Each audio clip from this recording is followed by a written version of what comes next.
Hello everyone, now the third chapter is about the ruling the country side. जो अभी तक हमने पिछले 2 चैप्टर्स में पढ़ा, उसमें हमने देखा कि ब्रिटिश गवर्नमेंट की इंडिया में एंट्री कैसे होती है, how they started ruling in India. ठीक है, तो यहाँ पे अपना एडमिनिस्ट्रेशन शुरू करने से पहले उन्होंने ट्रेड पॉलिसी बनाई और उन्हें ये समझ में आया कि इंडिया में ट्रेड करने से ज़्यादा इम्पोर्टेंट है यहाँ पर एम्पायर एस्टेब्लिश करना, यानी यहाँ पे रूल करना। तभी हम एक्सपोर्ट ड्यूटी और डिफरेंट रेवेन्यू से बच पाएंगे, क्योंकि यहाँ के local rulers like Mysore, Tipu Sultan and Bengal ruler nawabs like Sirajuddaula and all objected them for trading in free. इसीलिए यहाँ पे उन्होंने अपना रूल एस्टेब्लिश किया। और आपको याद होगा कि battle of Plassey in 1757 was the first war and the first battle in modern history, जहाँ से ब्रिटिश रूल इंडिया में एस्टेब्लिश होता है। If you find this question anywhere from when the British government started the administration in India, या किस war से माना जाता है, आप बैटल ऑफ प्लासी 1757 को ही रखोगे। That was war between Sirajuddaula and Robert Clive, the governor general, the first governor general. ठीक है, let start the reading of the chapter ruling the countryside. ठीक है, द कंपनी बिकेम्स दीवान। ये हमने पिछले चैप्टर में देखा, कंपनी को दीवानी यानी रेवेन्यू कलेक्शन का राइट मिल चुका था। On 12 August 1765 the Mughal emperor appointed the East India company as the diwan of Bengal. Diwan of Bengal का मतलब यहाँ पे ये हुआ कि उनको दीवानी right, tax collection right Bengal में मिल चुका था। That was the period 1765। And then the actual event most probably took place in Robert's Clive tent, while a few Englishmen and Indian as witnesses. But in the painting above, the event is shown as a majestic occasion taking place in a grand setting. The painter was commissioned by Clive to record the memorable event in Clive's life. The Grant of Diwani clearly was one such event in British. देखिए इस picture में अब क्या दिखाया गया है, Robert Clive को Mughal emperor Diwani of Bengal assign कर रहे हैं। ठीक है, तो एक बहुत ही रिमार्केबल मूवमेंट था ब्रिटिश हिस्ट्री में कि उन्हें अब बंगाल से ही उन्होंने इंडिया में अपना एस्टेब्लिशमेंट शुरू कर दिया। देखिए, as Diwan the company became the chief financial administrator of the territory under its control. अब देखिए, ये सिर्फ बंगाल टेरिटरी की बात हो रही है। बंगाल में अपना पूरा रूल शुरू करने के बाद ही धीरे धीरे उन्होंने अपना एक्सपेंशन पूरी इंडिया में किया। Now it had to think of administrating the land and organizing its revenue resources. This had to be done in a way that could yield enough revenue to meet the growing expenses of the company. A trading company had also to ensure that it could buy the produces it needed and sell what it wanted. यहाँ पे आपको ये बताया गया है कि British यहाँ पे आए तो थे सिर्फ ट्रेड की परमिशन मांगने और हमारे rich natural resources like clove and cardamom spices और कुछ fabrics like cotton and silk लेने। लेकिन उन्हें ज़्यादा बेनिफिट क्या दिखाई पड़ता है, यहाँ पे अपने आप को और भी ज़्यादा अच्छे से सेटल कर, उन्होंने अपने आप को धीरे धीरे और एस्टेब्लिश किया और यहीं से रिसोर्सेज अर्न करना शुरू कर दिया। यही उनका सबसे बड़ा ड्रॉबैक रहा। ठीक है, इसी वजह से इंडिया में इतनी ज़्यादा फाइटिंग। तो यदि वो एक सिंपल ट्रेडर की तरह ट्रेड करके हमें प्रॉपर रेवेन्यू टैक्स दे के चले जाते तो उनका भी काम अच्छा रहता और इंडिया भी इतनी लॉन्ग टाइम तक ब्रिटिश रूल के अंडर नहीं रहता। लेकिन ऐसा नहीं हुआ। ठीक है, रेवेन्यू फॉर द कंपनी। अब देखिए, कंपनी का जो रेवेन्यू आने लगा वो इंडिया से आने लगा। कंपनी के लिए बहुत ही आसान हो गया, उसको ब्रिटेन से पैसा खर्च नहीं करना पड़ता था इंडिया में सेटलमेंट करने के लिए। उसे सारा का सारा सोर्स पैसा इंडिया से ही मिलने लगा। The company had become the Diwan it, but it still saw itself primarily as a tender. It wanted a large revenue income but was unwilling to set up any regular system of assessment and collection. The effort was to increase the revenue as much as it could by fine cotton and silk as cheap as possible. Within 5 years, the value of goods bought by the company in Bengal doubled. ठीक, before 1765 the company has purchased gold in India by importing gold and silver from Britain. अभी तक ये क्या करते थे, Britain से gold और silver import करके अपने आप पैसा बनाते थे और उसके बाद यहाँ पे इंडिया में खर्च करते थे ताकि वो इंडिया में अपने ट्रेड कर पाए। लेकिन अब उन्हें बहुत ही आसान रास्ता दिखाई दिया। उन्होंने यहाँ के रूलर से दीवानी की परमिशन मांगी, मुगल एम्परर ने उसको दीवानी की परमिशन दी उनको और धीरे धीरे वो यहाँ पे रेवेन्यू कलेक्टर बन गए, अपने फोर्ट्स बनाए, अपने किले बनाए, और वेयर हाउस जहाँ से यहाँ पे एक्सपोर्ट का सामान रखते थे उसके बनाने के साथ साथ धीरे धीरे वो यहाँ पे रूलिंग गवर्नर जनरल भी बन गए। ठीक है। Soon it was clear the Bengal economy was facing a deep crisis.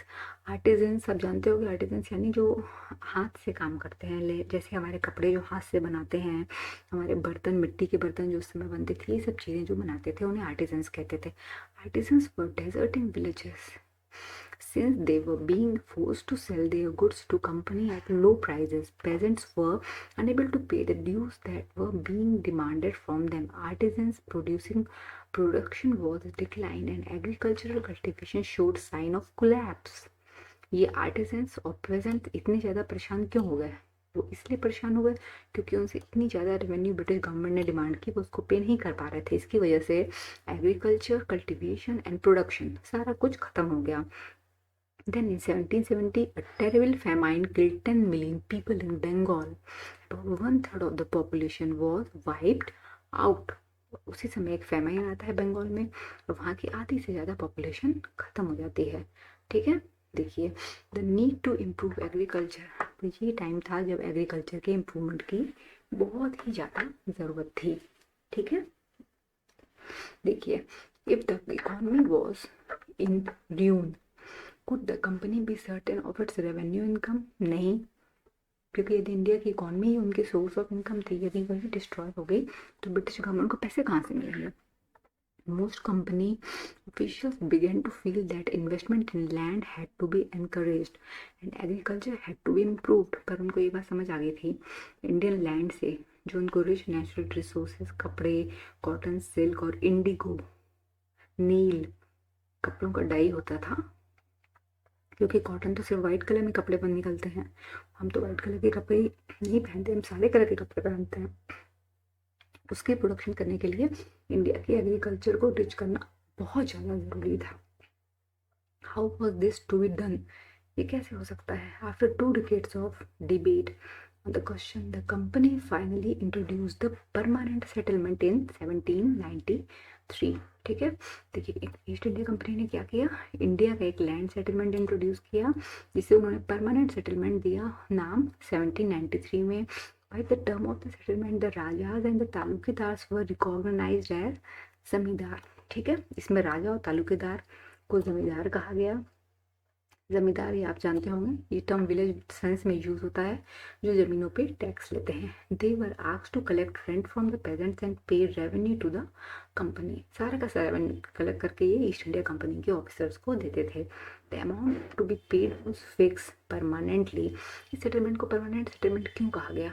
क्योंकि यहाँ पे रेवेन्यू की एक फिक्स अमाउंट परमानेंट टाइम के लिए डिसाइड कर दिया गया कि फार्मर्स को अपनी ज़मीनों पे कल्टीवेशन करना है, क्रॉप्स उगानी है, और वो होती हैं, प्रोडक्शन होता है अच्छा या ख़राब हो जाता है वो ओवर फ्लडिंग की वजह से या फेमाइन। आप जानते हो फेमाइन मतलब सूखा। कभी कभी पहले इंडिया में सूखा बहुत पड़ता था, बारिश नहीं होती थी, उस समय भी खेती खराब हो जाती थी, या उसकी वजह से किसानों पे क्या इफेक्ट पड़ा इसको किसी को नहीं जानना था। ईस्ट इंडिया कंपनी को सिर्फ रेवेन्यू चाहिए था, fixed amount. The amount to be paid was fix permanently. This is that is it was not to be increase even in future. ना तो वो बढ़ेगी और ना घटेगी। It was felt that this would ensure a regular flow of revenue into the company's coffers and at the same time encourage the zamindars to invest in improving the land. Since the revenue demand of the state would not be increased, the zamindar would benefit from increased production from the land. इसके दो फायदे होने थे और ये सब जमींदारों को ही होने थे। जमींदार यानी वो इंडियन राजा या तालुकेदार जो कि ज़मीनों के मालिक तो होते थे ओरिजिनल, और किसानों से काम कराते थे और उनसे काम कराने का उनको थोड़ा सा चार्जेस वो दे देते थे। ठीक है। तो इस केस में इसका क्या फ़ायदा था? इसका परमानेंट सेटलमेंट का फ़ायदा सिर्फ और सिर्फ जमींदारों को मिलना था। यदि प्रोडक्शन, उन्होंने ये नहीं सोचा था कि इंडियन लैंड पे प्रोडक्शन कभी कम होगी, क्योंकि इंडिया की क्लाइमेट की तो उन्हें नॉलेज थी नहीं, वो तो नए नए आए थे। उन्हें लगा जब ज़्यादा प्रोडक्शन होगी तब भी हमें ईस्ट इंडिया कंपनी को एक सर्टेन अमाउंट देनी है, बाकी अपने पास रखनी है। ज़मींदारों ने ये सोचा, लेकिन क्योंकि उनको तो पता था क्या हालत होने वाली है लैंड की। ये बात ईस्ट इंडिया कंपनी को समझ में नहीं आई। उनको लगा कि जितना भी प्रोडक्शन होगा, जितना भी ज़्यादा होगा, उसमें हमें एक सर्टेन अमाउंट मिल जाएगा, इनको जितना रखना है रखें। लेकिन इंडियन जमींदार को ये चीज़ पता थी कि इंडियन क्रॉप्स पे बहुत ज़्यादा प्रोडक्शन हर साल नहीं होती है। सूखा पड़ जाने से या बाढ़ आ जाने से खेती खराब हो जाती है। उस केस में क्या होगा, ये उनको सजेस्ट करना चाहिए था, पर उन्होंने ईस्ट इंडिया कंपनी को सजेस्ट नहीं किया। ठीक है, देखिए द प्रॉब्लम, क्या problem I. The permanent settlement however create problems. Company officials soon discovered that the zamindars were in fact not investing in the improvement of land. The revenue that had been fixed was so high that the zamindars found it difficult to pay. Anyone who failed to pay the revenue lost his zamindari. Numerous zamindars were sold off at auctions organized by the company. By the first decade of the 19th century, the situation changed.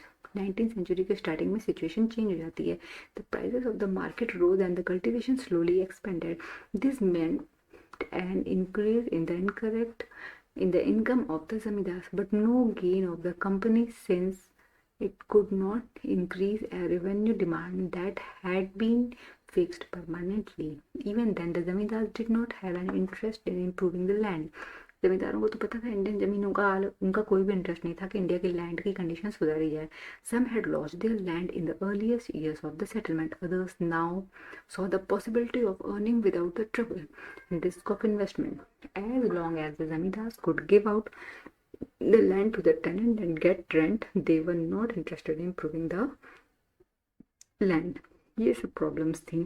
और east India company के governor generals को सिर्फ ज़्यादा rent, ज़्यादा पैसे चाहिए थे ताकि इंडिया में उनका रूल बहुत अच्छे से चल सके. ठीक है, देखिए other hand in the village the cultivators found the system extremely oppressive. किसानों को लगा कि उनको बहुत ज़्यादा टॉर्चर किया जा रहा है. The rent he paid to the zamindar was high and his right on the land was insecure. Rent तो वो ज़्यादा देंगे, खेती भी वो ज़मीनों पे करेंगे, लेकिन तब भी ज़मीनें उनके नाम पे नहीं की जाएंगी. To pay the rent, he had to often take a loan from the money lenders, and when he failed to pay the rent, he was evicted from the land he had cultivated for generations. देखिए कितनी बुरी बात है. खेती किसानों से कराई जाती थी, इतनी मेहनत वो करते थे ज़्यादा से ज़्यादा प्रोडक्शन करने के लिए और ज़मींदारों को रेंट देने के लिए.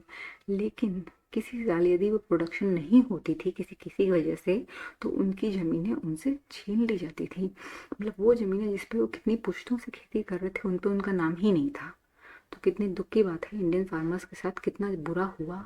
ब्रिटिश गवर्नमेंट ने तो किया ही किया, हमारे ज़मींदारों और कई राजाओं ने भी मिलकर अंग्रेज़ों के साथ मिलके हमारे किसानों को बहुत टॉर्चर किया. ठीक है, a new system and is device. अब ये समझ लिया गया कि परमानेंट सेटलमेंट तो इंडिया में नहीं चलेगा. ईस्ट इंडिया कंपनी समझ गई कि इंडिया के किसान इतने ज़्यादा रेंट पे नहीं कर सकते हैं, क्योंकि यहाँ की क्लाइमेट कल्टीवेशन फिक्स नहीं बता सकती कि इतनी ही कल्टीवेशन हर साल होगी. तो न्यू सिस्टम क्या था, देखिए. By the early 19th century, many of the company officials were convicted that the system of revenue had to be changed again. और उनको लगा कि रेवेन्यू का ये सिस्टम फिर से चेंज करने की ज़रूरत है. How could revenue be fixed permanently at a time when the company needed more money to meet its expenses of administration and trade? ये तो गलत है. यदि कंपनी को इंडिया से बहुत ज़्यादा पैसा चाहिए तो एक परमानेंट सेटलमेंट, लैंड सेटलमेंट को कैसे लेके आए हैं. एक परमानेंट रेवेन्यू से काम नहीं चलेगा. In the north western provinces of Bengal presidency, most of this area is now Uttar Pradesh. ठीक है. In English, an Englishman called Holt Mackenzie. ठीक है, हॉल्ट मैकेंजी ने एक न्यू सिस्टम इंट्रोड्यूस किया जो कि 1822 से शुरू हुआ है. He felt that the village was an important social institution in the North India society, needed to be preserved. Under his direction, collectors went from village to village, inspecting the land, measuring the fields, and recording the customs and right of different groups. The estimated revenue of each plot within a village was added up to the calculate the revenue that each village mahals had to pay. This demand was to be revised periodically, not permanently fixed. ठीक है, ये settlement जो है एक तरह से ऐसा settlement था जिसमें कि परमानेंटली रेवेन्यू डिसाइड नहीं किया गया, बल्कि कहा गया कि ये रेवेन्यू टाइम पे टाइम चेंज होता रहेगा एज पर प्रोडक्शन. ये कम भी किया जा सकता है और बढ़ाया भी जा सकता है. The charge of the collecting the revenue and the paying It to the company was given to the village headman rather than zamindars. और ये कलेक्शन का काम फिर से जमींदारों को दिया गया। This system can be known as mahals, Mahalwari settlement. मैं यहाँ पे आपको महल्स का एक्सप्लेनेशन करना चाहूँगी। महल का मतलब होता है ग्रुप ऑफ विलेजेस। ये जो हॉल्ट मैकेंजी ने न्यू सिस्टम दिया था 1822 में, उसे महलवाड़ी सिस्टम कहा जाता है। There can be a question here, who has introduced the Malwadi settlement in India and when it was introduced, what do you mean by mahals? ठीक है, तो इसमें रेवेन्यू थोड़ा सा फ्लेक्सिबल किया गया, लेकिन ये सिस्टम भी बहुत लंबे समय तक इंडिया में नहीं चला। तब एक न्यू लैंड रेवेन्यू सिस्टम आता है जिसे कहा गया द मुनरू सिस्टम। देखिए, in the British territory in the south there was a similar move away from the idea of the permanent settlement. The new system was devised came to be known as ryotwari. Ryotwari settlement का मतलब क्या होता है मैं आपको बताऊंगी। रैयत means exactly आप कह सकते हो किसान, जो फार्मर्स होते हैं उनको रैयत कहा जाता है। It was tried on a small scale bye captain Alexander read who was the father of settlement. ये आपको समझना पड़ेगा, यहाँ पर रीड नहीं थे, मुनरो थे, इसीलिए इसको मुनरो सिस्टम कहा गया। In some of the area they were taken over by the company after the wars of the Tipu Sultan subsequently developed by Thomas Munro. He was the father of Rayatwadi settlement. This settlement was gradually extended all over South India. Bombay और मैड्रास में सबसे ज़्यादा ये settlement लागू किया गया, जिसे हम रैयतवाड़ी सेटलमेंट कह सकते हैं। रीड एंड मुनरो, ये दोनों ही ऑफिसर्स यहाँ पे लगे हुए थे। Felt that in the south there were no traditional zamindars. The settlement, they argued, had to be made directly with the cultivators, rayas, who had tilled the land for generations. ये चीज़ उनको बहुत अच्छी लगी कि कोई भी सेटलमेंट लाना है, यदि रेवेन्यू लेना है और किसानों से, तो उनके ऊपर हमें किसी को नहीं बैठाना चाहिए, ना तो जमींदारों को, ना तालुकेदारों को और न राजाओं को। रेवेन्यू हमें डायरेक्ट किसानों से लेना चाहिए, रैयत से लेना चाहिए, इसीलिए सिस्टम को रैयतवाड़ी सिस्टम कहा गया। The field had to be carefully and sparely and separately surveyed before the revenue assessment was made. Munro thought that the British should act as parental father figure, protecting the rayas under their charge. ये चीज़ बहुत अच्छी feel की settlement के बारे में, और इसीलिए आपको बता दूं कि इन तीनों सेटलमेंट में सबसे ज़्यादा जो है रैयतवाड़ी सेटलमेंट ही चला इंडिया में। ठीक है, within a few years after the new system was imposed, it was clear that all was not well with them. Driven by the desire to increase the income from India, revenue officials fixed too high revenue demand. Peasants were unable to pay. Rayas fled the countryside and villages became deserted in many regions. Optimist officials had imagined that the new system would transform the peasants into rich, enterprising farmers, but this did not happen. यहाँ पे आपको ये बताया गया है कि इन तीनों settlements में सबसे ज़्यादा वेदर रैयतवाड़ी सेटलमेंट चला, लेकिन लॉन्ग टर्म तक कोई भी सेटलमेंट इंडिया में सर्वाइव नहीं कर पाया और ये चीज़ सक्सेसफुल नहीं हो पाई। देखिए, क्रॉप्स फॉर यूरोप। अब यूरोप में क्या हुआ? The British also realized that the countryside could not only yield revenue, it could also grow the crops that Europe required. By the late 18th century, the company was trying its best to expand the cultivation of opium and indigo. In the century and half of the followed, the British persuaded and forced cultivators in various parts of India to produce other crops. Jute in Bengal, ठीक है, ये चीज़ promote की गई क्योंकि Bengal jute के लिए अच्छा था, टी आसाम में अच्छी होती थी, और शुगर केन जो है वो यूनाइटेड प्रोविंस जिसे उत्तर प्रदेश कहा जाता है वहाँ पे अच्छी होती थी। वीट प्रोडक्शन पंजाब से करवाया जाए, और कॉटन जो है महाराष्ट्र से और पंजाब दोनों से करवाया जाए कॉटन, और राइस जो है सबसे अच्छा उस समय मद्रास में होता था। ठीक है, तो इन प्रोडक्शंस पे ध्यान दिया गया। How was this done? The British use a variety of methods to expand the cultivation of crops that they needed. Let us take a close look at the story of one such crop, one such method of production. ठीक है, does colour have history. देखिए यहाँ पे आपको Indigo के बारे में बताया गया है, जिसे हम नील भी कहते हैं। उस समय इंडिगो भी बहुत ही इंपॉर्टेंट था इंडियन में प्रोडक्शन करने के लिए। मैं आपको यहाँ पे ये टॉपिक शुरू करने से पहले ये बताना चाहूँगी कि इंडिगो यानी नील की खेती प्रोडक्शन करने से जो लैंड्स होती हैं उनकी फर्टिलिटी पूरी तरह ख़त्म हो जाती है, यानी हमारी लैंड्स बिल्कुल भी फर्टाइल नहीं रह जाती हैं। ठीक है, इसीलिए इंडिया में इंडिगो कल्टीवेटर्स को ये बात पता चली और उन्होंने ब्रिटिश गवर्नमेंट से ये कह दिया कि वो अपनी ज़मीनों को ख़राब नहीं करेंगे, अनफर्टाइल नहीं करेंगे, इंडिगो प्रोडक्शन नहीं करेंगे। ठीक है, ये देखिए अब kalamkari print 20th century India, ये डिज़ाइन बनाई गई है। अम्बुरीज cotton print late 19th century England. ठीक है, देखिए दोनों में डिफरेंस देखिए कितना ज़्यादा है। ठीक है, तो ये आपको जस्ट एक पेंटिंग का एग्जांपल दिया गया है। Does colour have a history. 5 and 6 are two images of cotton print. The image on the left shows a kalamkari print created by weavers of Andhra Pradesh. ये आंध्र प्रदेश के weavers ने बनाया है। Of India on the right is a floral cotton print designed and produced by William Morris, a famous poet and artist of 19th century Britain. ये Britain में बना है। There is one thing common in two prints. Both used a rich blue color.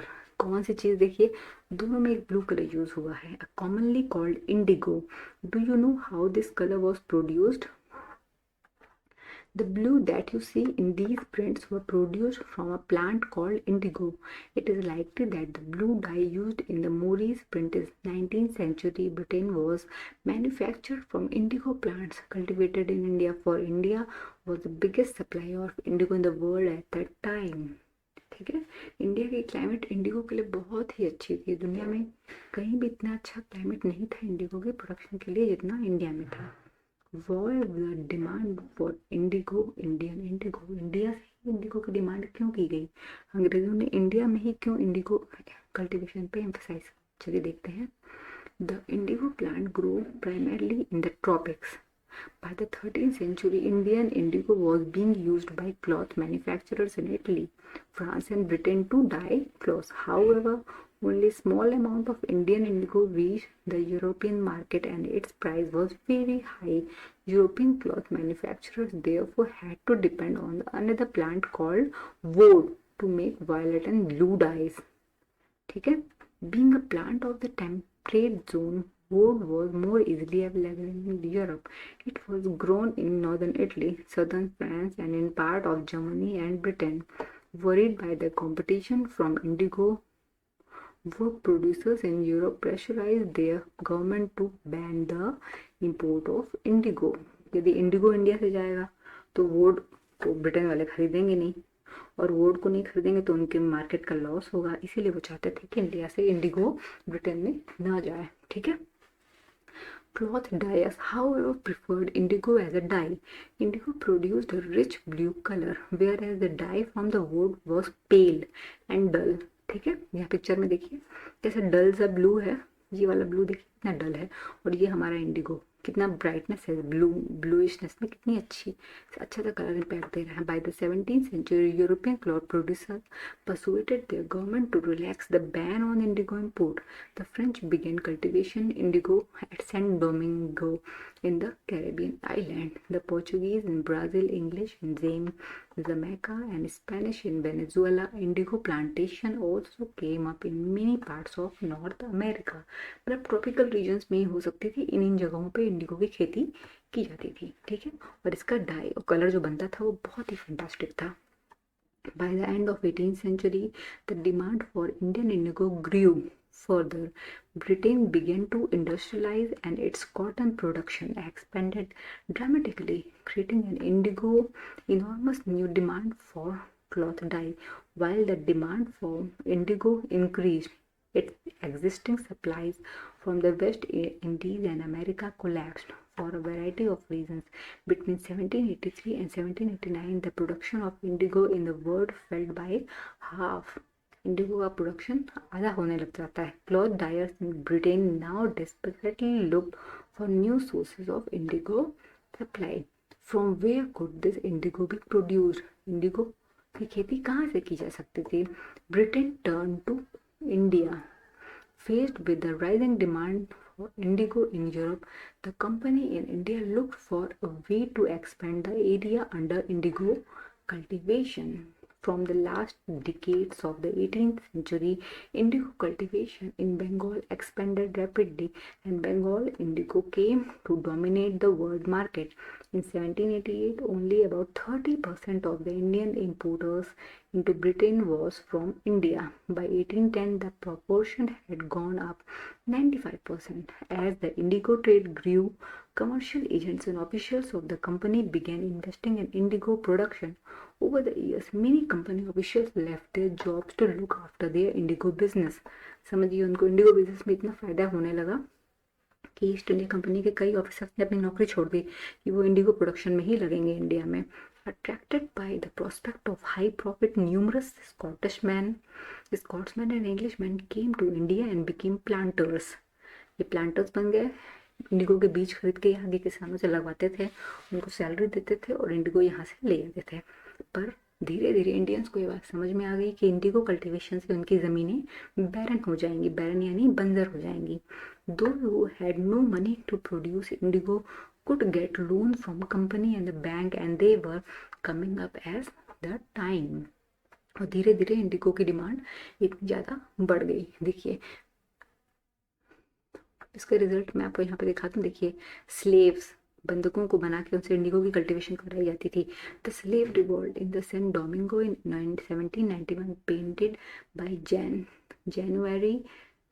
In the 18th century, French planters produced indigo and sugar in the French colony of the Domingo in the Caribbean island. The African slaves who worked on the plantation rose in rebellion in 1791. देखिए इन्होंने विद्रोह कर दिया कि वो Indigo की खेती नहीं करेंगे. In 1792, France abolished slavery in the French colonies. Three events led to the collapse of the indigo plantation on the Caribbean island. और ये देखिए कैरिबियन आइलैंड पे इंडिगो कल्टीवेटर्स ने विद्रोह कर दिया कि वो इंडिगो नहीं उगाएंगे. क्या प्रॉब्लम थी, अब हम ये देखते हैं. The problem with nij cultivation. The planters found it difficult to expand the area under the nij cultivation. Indigo could be cultivated only on fertile land. सिर्फ और सिर्फ फर्टाइल लैंड पे इंडिगो हो सकता था. And these were all already densely populated. Only small plots of scattered over the landscape could be acquired. Planters needed large area in compact block to cultivate indigo in plantation. Where could they get such land from? They attempted to lease in the land around the indigo factory and evicted the peasants from area, but this was led to conflict and tension. लड़ाई तो होनी ही थी. Now was labor easy to mobilize? A large plantation required a vast number of hands to operate, and laborers were needed precisely at a time when peasants were usually busy with their rice cultivation. ठीक है, अब उनको Indigo उगाने को कह दिया गया. This cultivation on large scale also required many plow and bullocks.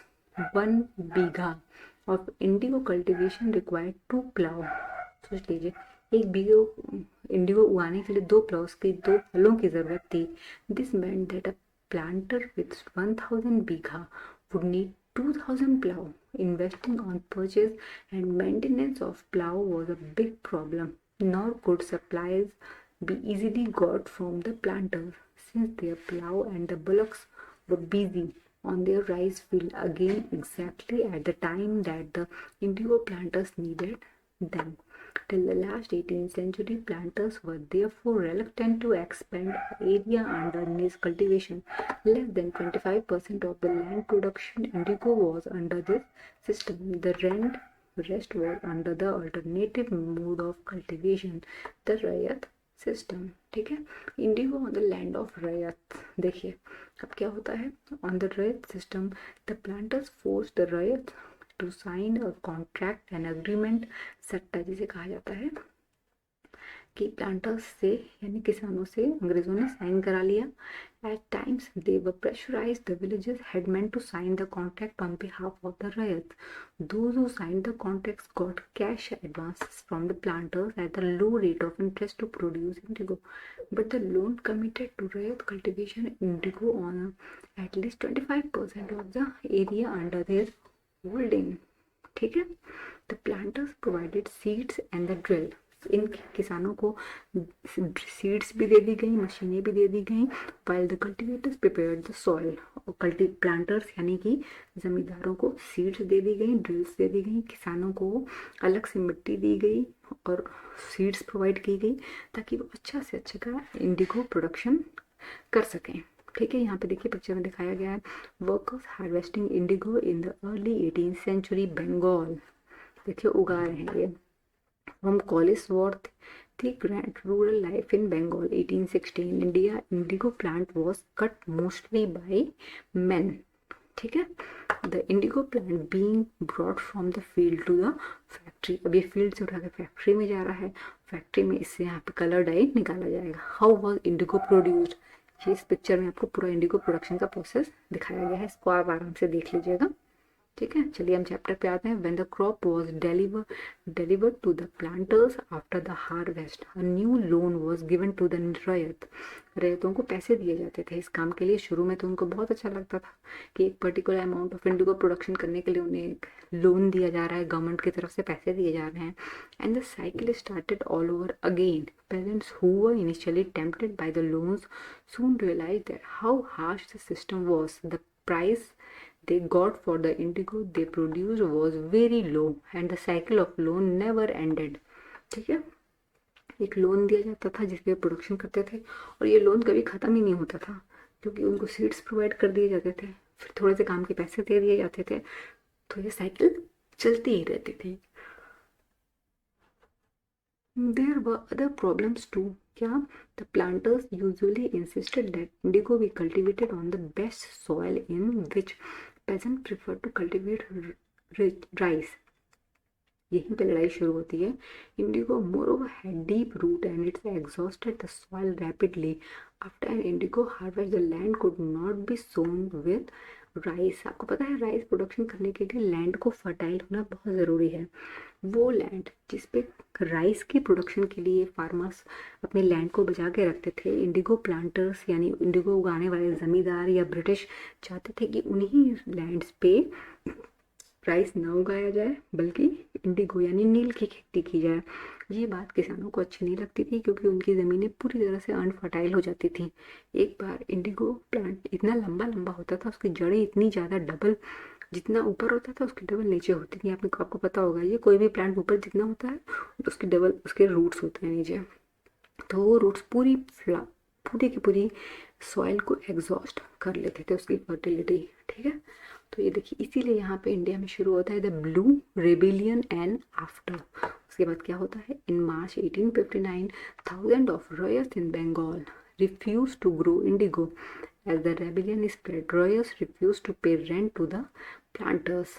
ठीक है, and attacked indigo factories armed with swords and spears, bows and arrows. Women turned up to fight with pots and pans and kitchen implements. Those who worked for the planters were socially boycotted, and the Gomathas, agents of planters who came to collect rent, were beaten up. Royals swore they would no longer take advances to sow indigo, not be bullied by the planters.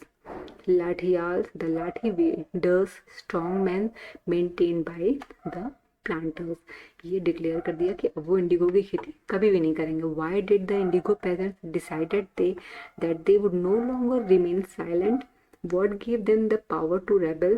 Clearly, the indigo system was intensely oppressive, but those who are oppressed do not always rise up in rebellion. They do so only at times. In 1859, the Indigo Riots failed. ठीक है, आपको ये बात अब तक समझ में आ गई होगी कि इंडिगो कल्टीवेशन में जो भी लॉस होता था वो बहुत ही ज़्यादा था क्योंकि हमारी ज़मीनों की कल्टिविटी पूरी तरह से कल्टीवेशन खत्म हो रही थी। ठीक है, देखिए the local zamindars and the villages headman in their rebellion against the planters. In many villages headman who had been forced to sign indigo contracts. Headman यानी जमींदार जिन्होंने अंग्रेजों के साथ इंडिगो कॉन्ट्रैक्ट साइन कर लिया था। Mobilize the indigo peasants and fought pitched battles with the Lathials. In other places, even the zamindars went around villages urging the royals to resist the planters. These zamindars were unhappy with the increasing power of the planters and angry at being forced by the planters to give them land on long lease. The Indigo peasants also imagined that the British government would support them in their struggle against the planters. और उनको imagine था कि शायद British government उनको support करेगी इन planters यानी खेती करवाने वालों से. After the revolt of 1857 the British government was particularly worried about the possibility of another popular rebellion when the news spread of the simmering revolt in Indigo district. फिर क्या होता है देखिए, the lieutenant governor toured the region, वहाँ पे tour करते हैं winter में 1859 में. The ryots saw the tour as a sign of government sympathy for the plights. When in Barsat the magistrate Ashley Eden issued a notice stating that rayers would no longer be compelled to accept the Indigo contract.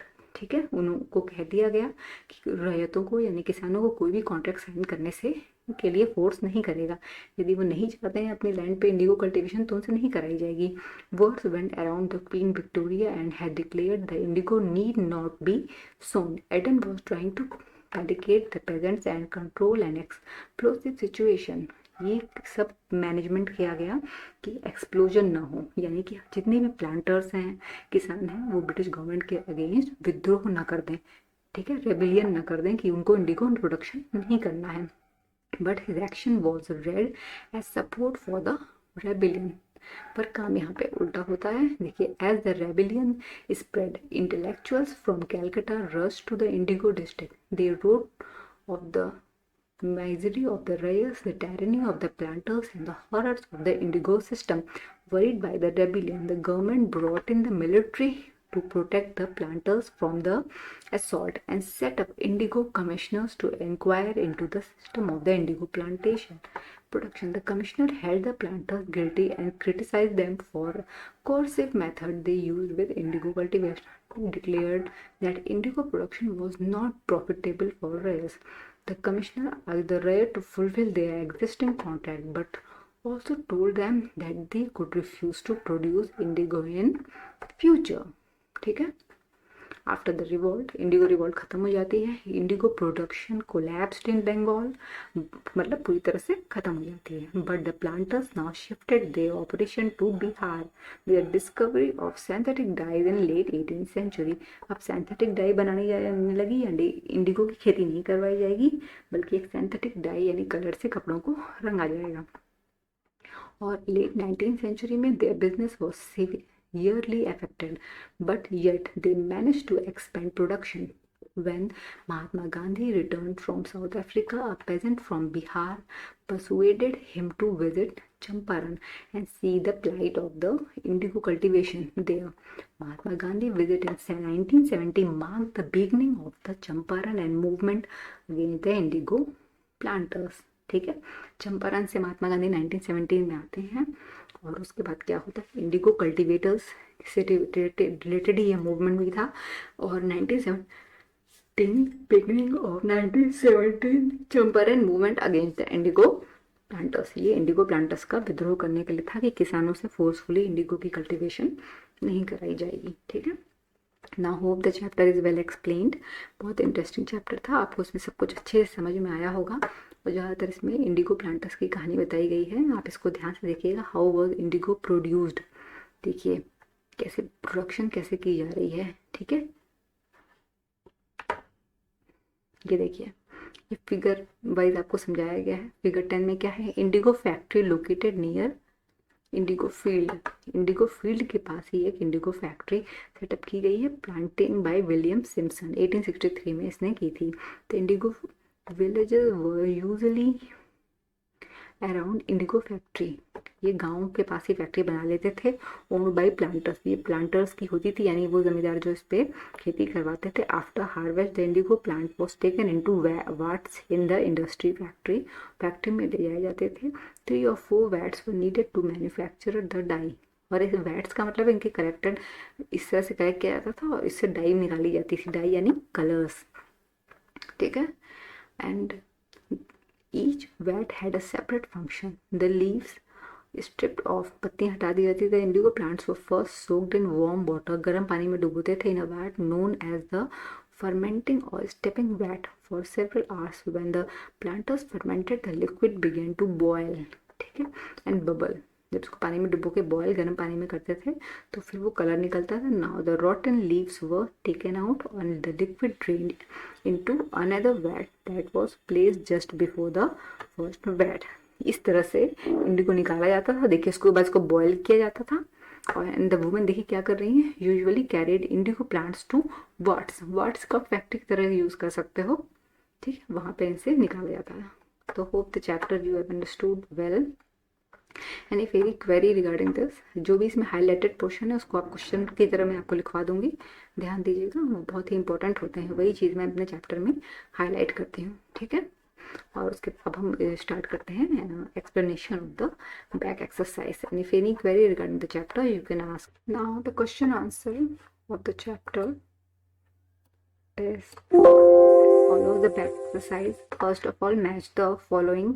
Who were riots? As आपको chapter में समझ में आ गया होगा, riots for the peasants. peasants को वहाँ पे riot कहा गया. The next one is mahals. mahals का मतलब क्या होता है, माहलवाड़ी settlement was introduced not only in one particular village. जैसे permanent settlement introduce किया गया था, mahals for the villages or so many villages. हर एक village को mahal कहा गया.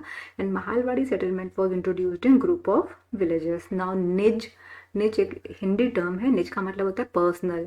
Cultivation on planters own land is called nij. Now ryoti, what is ryoti? Cultivation on ryot's land. इस settlement को रयतवाड़ी सेटलमेंट कहा गया. Now next second question, fill in the blanks. Now growers of wood in Europe saw indigo as a crop which would provide competition to their earning. ठीक है, क्योंकि Indigo plantation जो would grow कर रहे थे वो कलर से die करते थे कपड़ों को, पर इंडिगो का इन्वेंशन हो जाने से, इसके बारे में पता चल जाने से उन्हें कंपटीशन दिखाई दिया अपने क्लॉथ इंडस्ट्री में. Now the demand of indigo increased in late 18th century. ठीक है, इसकी डिमांड बढ़ती चली गई. ब्रिटेन, क्योंकि because increase in cotton production, cotton का प्रोडक्शन 18th सेंचुरी में बहुत ज़्यादा बढ़ गया. ना see the international demand for indigo was affected by the discovery of synthetic fibre. Synthetic dyes या फाइबर्स बन गए, इसलिए इसकी डिमांड बहुत ज़्यादा कम हो गई. ठीक है. Now next one is The Champaran movement was against Indigo plantation. जो इंडिगो प्लांटर्स थे उनके अगेंस्ट ये मूवमेंट किया गया कि इसका प्लांटेशन उनसे न करवा जाए. Now the back exercise question answers. देखिए, describe the main features of permanent settlement. What for the main features? Permanent settlement was introduced by Lord Cornwallis in 1793 to settle Indian agriculture settlement for about more than 10 years of land settlements. Its main features were as follows. Permanent settlement was first land trial given by British on Indian land. This settlement was given for more than 10 years trial. ठीक है, ये इसका सबसे important feature था. Permanent settlement charge revenue which was comparatively higher than Ryotwari and Mahalwari settlement. और इसका third important feature, zamindars were the tax collectors in this settlement and tax collected by zamindars was submitted to the British account ultimately and directly. मतलब permanent settlement में अब India का जो जमींदारी system था उससे अलग एक सेटलमेंट लाया गया जो कि डायरेक्ट ब्रिटिश गवर्नमेंट को सबमिट किया जाता था. Now the next question is, how was Mahalwari settlement different from the permanent settlement? बताया जो मैंने भी आपको, Mahal settlement was quite different from permanent settlement as permanent settlement was charge permanently for on a very long time production, जबकि Mahalwari settlement was charge on group of villages called mahals. ठीक है. Now और इसके हेड्स कौन होते थे जो माहलवाड़ी सेटलमेंट लेते थे? इट वॉज चार्ज बाय राजाज और तालुकेदार्स. Now, next question, give two problems which arose with a new Monroe system. What was actually Monroe system? देखिए, मर्लिन, इस चैप्टर में मैंने आपको हाईलाइट करके बताया हुआ है. मर्लिन Monroe was the one who has given this Monroe system. In Monroe and Reed, introduced a system of land which collected revenue directly from ryots or the peasants, therefore called the Rayatwali settlement. Two problems which arose with the new Monroe system of fixing revenue were as follows. पहली problem क्या थी? Peasants directly had to submit, ठीक है, their revenue to the British, or it was very difficult for peasants because they were unknown with English language. Now next was revenue was unassigned and unclear for peasants. They were always in confusion about कितना ज्यादा tax उनको देना है, उनको इसकी confusion हमेशा ही बनी रही, हमेशा. Now next is why were rayas reluctant to grow indigo? क्यों नहीं उगाना चाहते थे? It is very common. With the explanation of the chapter, मैंने आपको बताया था रैयत वाली सेटलमेंट में रयस को इंडिगो उगाने के लिए, प्रोडक्शन के लिए कहा गया, लेकिन उसके लिए वो शुरू में तो वो उगाने लगे, उनको ठीक ठाक पैसे मिलने लगे, ठीक है, लेबर चार्जेस, लेकिन बाद में उनको ये बात समझ में आई कि अपनी जमीनों पे जिस पे भी वो इंडिगो का प्रोडक्शन करेंगे उस पे प्रोडक्टिविटी खत्म हो जाएगी. इंडिगो प्लांटेशन के लिए जो इंडिगो प्रोडक्शन किया जाता था वो बहुत ही लंबे लंबे होते थे और जमीनों के अंदर उसके भी डबल होते थे, तो वो लैंड की फर्टिलिटी को बहुत लंबे समय तक खत्म कर देते थे.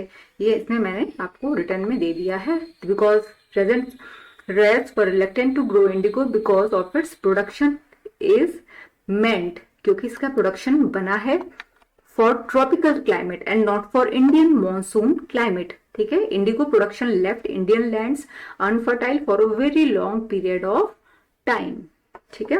Now what were the circumstances which led to the eventual collapse of indigo production in Bengal? अभी तक तो बहुत अच्छा प्रोडक्शन हो रहा था, अब वो कोलैप्स क्यों हो गया?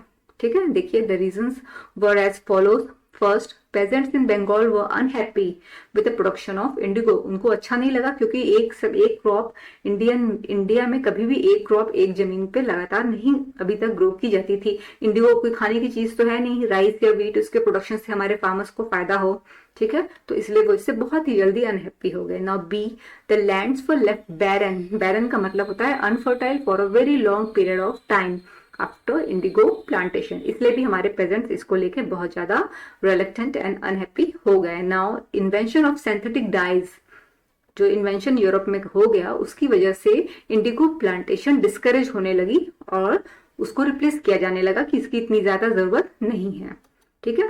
होप आपको सारे आंसर्स मैंने समझा दिए and the chapter is very clear to you. They are very short, few type of short questions. आप इस chapter की में जब आप कुछ समझना शुरू करोगे through my video, you will see there are many portions in the chapter that I have highlighted.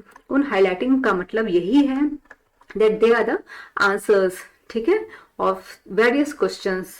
Like देखिए यहाँ पे मैंने permanent settlement किया है. Permanent settlement was introduced in 1793, ठीक है. तो ये किसने इंट्रोड्यूस किया? 1793 में लॉर्ड कॉर्नवालिस में. ये मैं फिर से हाईलाइट कर देती हूँ, इसको ध्यान में रखिएगा. And who were the incharge of the permanent settlement? The rajas और द तालुकेदार्स. इनको ही इंचार्ज का मतलब है एक तरह से रेवेन्यू लेने का काम कौन करता था, ठीक है. नेक्स्ट देखिए इस चैप्टर में मैंने हाईलाइट किया है Holt Mackenzie. Who was Holt Mackenzie? He was the Englishman who has introduced the Mahalwadi settlement. Suppose ये क्वेश्चन आपको आता है that who has introduced the Mahalwadi settlement in India, तो इस highlighted portion को देखिएगा Holt Mackenzie, and it was a periodical settlement, the Mahalwadi settlement. Now Monroe system इसमें भी highlight किया है. Monroe system is also known as Rayatwadi system given by Reed and Monroe, ठीक है. दो जनरल्स थे, उन्होंने ये सिस्टम दिया. Now आप आगे देखेंगे बंगाल आसाम में शुगर केन क्रॉप्स जो है जो यूरोप में होती थी वो बहुत बड़ा कंपटीशन एक उनको हुआ इंडियन इंडिगो प्रोडक्शन से, ठीक है. तो इस चैप्टर में यही फ्यू क्वेश्चंस जो 3-4 बनते हैं वो मैंने मार्क कर दिए हैं. And rest all the answers I explain to you all well in the chapter and the back exercises. And if you have further query regarding these, you can ask me anytime through this channel and comment box.